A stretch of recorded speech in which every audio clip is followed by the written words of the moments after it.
सतरे कौन प्रभु जगन्नाथंकर भी पेट व्यथा होता है। पुरी श्रीमंदिर रे भक्त माने प्रतिदिन जगन्नाथ को विभिन्न प्रकार भोग अर्पण करती, किंतु गोटे दिन अधिक प्रसाद खाइबा जोगु तांकर पेट व्यथा हैला। सेही राति रे असह्य जंत्रणा सह्य करि न पारि से जणे वृद्धा मां को स्वप्नादेश देले एवं तांको असह्य पेट व्यथा विषय रे जणाइले।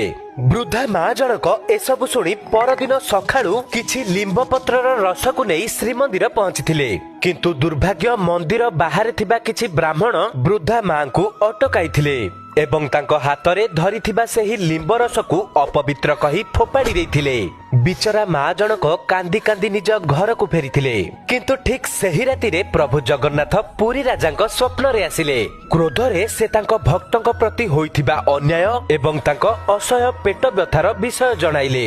एहा सुनी राजा तुरंत निदर उठिले, सीधा जाई से वृद्धा मां को घरे पहुंचिले। पुणी थरे से मां को हाथरू लिंब रस प्रस्तुत कले एवं निज हाथ रे नेई प्रभु को अर्पण करथिले। आउ सेबेठारु प्रतिदिन भोग लगा जिबा परे प्रभु जगन्नाथ को विशेष लिंबर रस अर्पण करा जाए।